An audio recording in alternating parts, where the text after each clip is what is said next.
রক্তে নেশা পেয়েছে, এটা তো ইতিহাস। আমার আর পুরস্কার পাওয়ার দরকার নাই, সরি দরকার নাই মিনস হচ্ছে যে আমি ওই লোকটা কখনোই করি না যে আমি কাজ করি নিষ্ঠার সাথে, যে আমার কাজ হচ্ছে আমার হচ্ছে কি কর্মটা কি ধর্ম, তো আমার কাজটা দিয়ে আমি ধর্মটাকে মেনটেন করতে চাই। আমার অ্যাওয়ার্ড হচ্ছে গিয়ে যারা দিবে আমি অবভিয়াসলি আমি সাধুবাদ জানাই, তাদেরকে অনেক অনেক ভালোবাসি। আর প্রথমে যারা পুরস্কার পেয়ে যায় তাদের হয়তো একটু ওরকম জায়গাতে আল্লাহ রাখে। আপনার সময়তে যারা অভিনয় করেছে তাদের অনেকে বুড়িয়ে গেছে, কিন্তু আপনি যে সিমলা সে সিমলায় রয়ে গেছেন, এর রহস্য কি? বুড়িয়ে মিনিস কি?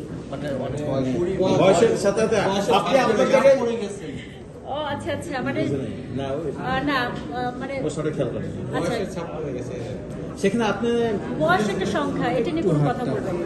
বয়স ঠিক না, কে কার বয়স কি হয়েছে না হয়েছে সেটা সংখ্যা দিয়ে আমি এখন মরে গেলে চলে যেতে পারি, কোন বয়স নিয়ে চলে গেলাম সেটা বড় কথা না, কি কাজ দিয়ে গেলাম সেটা বড় কথা। মন ভালো যে সব ভালো।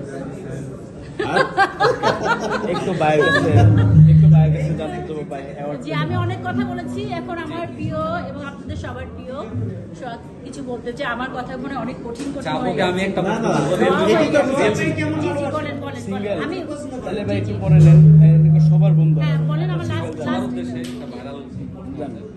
ভাই এমন এমন কথা বলতেছেন মনে হচ্ছে আমি এলিয়েন থেকে আসছি, মানে আমি মানুষ, এটা না আমি জানি না, এটা আপনারা শুনছেন, আপনারা বলতে পারেন। অ্যাওয়ার্ড তো সবসময় ভালো লাগে, অনেক অনেক ভালো লাগে। আর যারা দিয়েছে তাদের জন্য বেশি ভালোবাসা, কারণ তারা বুঝতে পারে কাকে অ্যাওয়ার্ড দিতে হবে, তো এই জন্য তাদের প্রতি অনেক অনেক শুভেচ্ছা। 24টা কেমন গেল? 24 অনেক ভালো, অনেক ভালো। আপনার হাতায় এই ভাই পিছন এই যে ফোনগুলো করবে সামনে থেকে। ওকে ওকে, ভালো থাকবেন সবাই। ওকে, লাভ একটু ইউ। জানতে চাবো